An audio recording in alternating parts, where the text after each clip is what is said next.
भगवान श्री कृष्ण ने गीता में कहा है कि मैं उनकी समझ में आता हूँ जो मुझ पर बिना शंका अटूट प्रेम और अनन्य भक्ति रखते हैं। निश्चित ही किसी छोटे से सिद्धांत को समझने के लिए भी पहले अपने पूर्वाग्रह त्यागने पड़ते हैं, फिर यह तो आध्यात्मिक प्रेम को समझने की बात है। आजकल की प्रचलित कृष्ण प्रेम की व्याख्या उनसे ईर्ष्या भी करती है और उनका उपहास भी करती है। इस गहराई तक तो हम पहुंच ही नहीं पाते कि आध्यात्मिक प्रेम लोकतंत्र का आधारभूत ढांचा है। सबसे पहली चूक हम तभी कर देते हैं जब हम आध्यात्मिकता को मानवता का दूर का संबंधी मान बैठते हैं, जिसका केवल सुविधानुसार आवाहन किया जा सके, जबकि वास्तव में आध्यात्मिकता मानव व्यवहार को बांध कर रखने वाला कवच है, बिल्कुल ऐसे ही जैसे काया बाकी शारीरिक अंगों के लिए है। किसी मानव की प्रकृति प्रवृत्ति इस पर निर्भर करती है कि उसने मानव व्यवहार से आध्यात्मिकता को ढका है या आध्यात्मिकता से मानव व्यवहार को। अपने प्रेम में भगवान सबको अपनी समानता पर ला खड़ा करते हैं, जहां उनके साथ वो हंसी ठिठोली, लड़ाई झगड़ा, ताना उलाहना सब कर सकते हैं।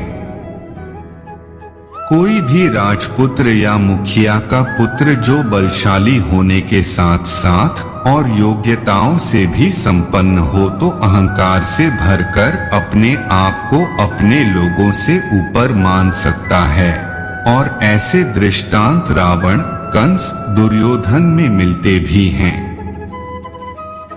परंतु कृष्ण एक ऐसे नायक हैं जो गांव के मुखिया के पुत्र हैं, अति सुंदर भी हैं और अतिमानवीय गुणों से संपन्न होते हुए भी अहंकार से दूर हैं। उनके आसपास सब लोगों को ज्ञात है कि उनके ऊपर आने वाले किसी भी संकट से अगर कोई उनकी रक्षा कर सकता है तो वो हैं कृष्ण, जिसके साक्ष्य उनको समय समय पर मिलते भी हैं। कृष्ण के यह सारे गुण उनके और उनके आसपास के लोगों के बीच अधीनता की दूरी बना सकता था। कृष्ण के अनुसार परमात्मा गुण से ऊपर है, संभाव है, तटस्थ है। यह ईश्वरीय गुण भी उनमें और उनके लोगों के बीच भगवान भक्त या दूसरे अर्थों में याचना समाधान का संबंध बना देते। उन्होंने इन सब से ऊपर प्रेम भाव को चुना। नंद बाबा, यशोदा माँ, ग्वाले, गोपियाँ सबसे श्री कृष्ण प्रेम बंधन से बंधते हैं,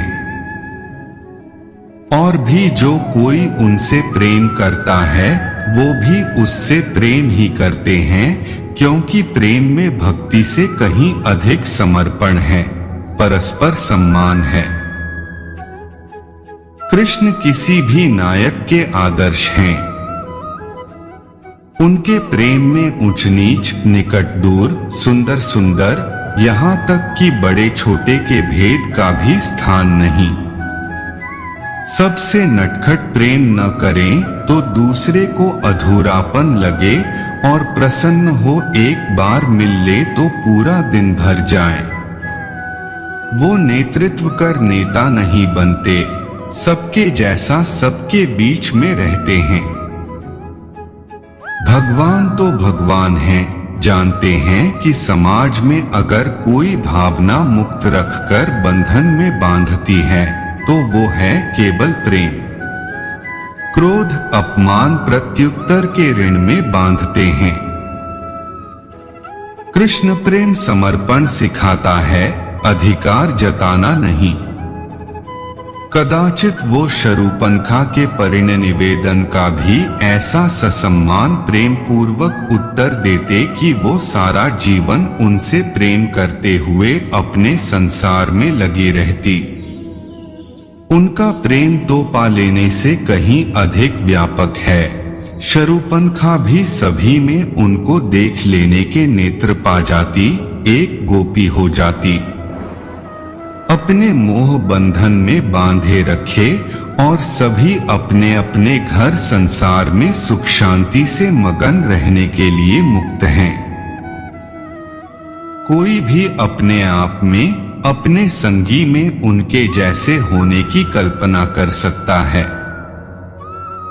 प्रेम भावनाओं की मर्यादित की श्वेतश्याम परिधि से आगे निकल सोच की जटिलताओं और व्यक्तिगत असमानता का सम्मान करना सिखाता है।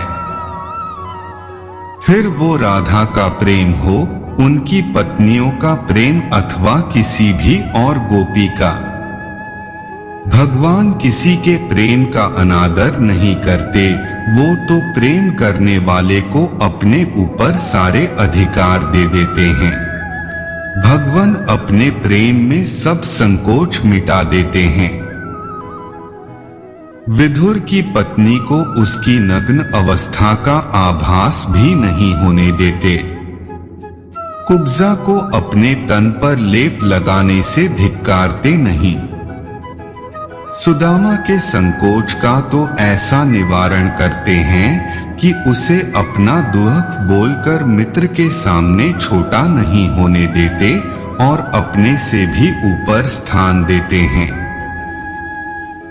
भगवान तो देवप्रेत पूजा से हटकर प्रकृति से प्रेम करना सिखाते हैं। गाय ही क्यों, मोर, पक्षी, फसलें, पर्वत, कंदराएं, यमुना जो भी भरण पोषण करे, आपको संरक्षण दे, उसको प्रेम करना और उसके होने का सम्मान करना सिखाते हैं। वो इतने विराट हैं कि उनका प्रसार विशाल से विशाल और सूक्ष्म से सूक्ष्म, ऐसा कुछ भी जो मानव कल्पना के भीतर हो अथवा उससे भी बाहर, सब में है। ऐसा ही वो अपने ऐश्वर्य का परिचय देते हुए बताते हैं। अगर हम प्रकृति में पाई जाने वाली जैविक विविधता से प्रेम नहीं करेंगे, किसी भी जड़ चेतन संपदा का तिरस्कार करेंगे, तो हम उसमें परमात्मा के होने का अपमान कर प्राकृतिक वरदानों से वंचित हो जाएंगे। जैसा भगवान कहते हैं, वो जड़ जंगम सब में है। तो इसका अर्थ यह हुआ कि ब्रह्मांड में कुछ भी बिना प्रयोजन नहीं है।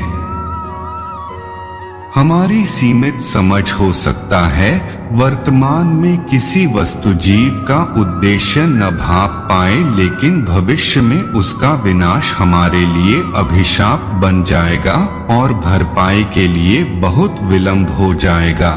ठीक वैसे ही जैसे कि अब हमें जंगलों में प्राकृतिक वन संपदा को हटाकर अपनी समझ से अधिक लाभदायक चीड़ के वृक्ष लगाने का हानिकारक परिणाम दिख रहा है। अगर हम किसी भी वस्तु को व्यर्थ जान उसकी उपेक्षा करने के स्थान पर उसके वहां होने के अर्थ को समझने की चेष्टा करेंगे, तो हम अपने आप को आध्यात्मिक प्रेम के उस स्तर पर पाएंगे जहां प्रकृति के माध्यम से सीधा भगवान मानव संवाद संभव है। तो क्या यही कलयुग का अंत नहीं और उस सतयुग का पुनारंभ, जब मानव पशु पक्षी पेड़ पौधे सब आपस में बात समझते थे? भगवान शिक्षा को भी प्रेम के स्तर पर लेकर आते हैं। अर्जुन को सबसे महान उपदेश देते हुए कहीं भी उन्होंने आचार्य का स्थान नहीं लिया। वे शुरू से अंत तक एक सखा ही रहे और शिक्षा को मैत्रीपूर्ण संवाद में ढाल दिया। उन्हें यह ज्ञात है कि बड़ी से बड़ी शिक्षा भी मित्र से ग्रहण करना कितना सरल है और सदा स्मृत रहती है। जब अर्जुन को उनके सर्वज्ञाता, सर्वशक्तिमान, सर्वव्यापी भगवान होने का बोध हो भी जाता है तो भगवान जल्द ही सामान्य मानव रूप में लौट भगवान और भक्त के रिश्ते की असहजता को मिटा देते हैं। कृष्ण ऐसी किसी भी पूजा पद्धति को अस्वीकार करते हैं जिसमें आडंबर, भय और संप्रभुता हो। वो अपनी भक्ति में अभय देते हैं। वो अपने भक्त को कहते हैं कि वो कुछ नहीं, बस उनको समर्पित कर अपने कर्म करे और शंका, चिंता, भय सब त्याग दे।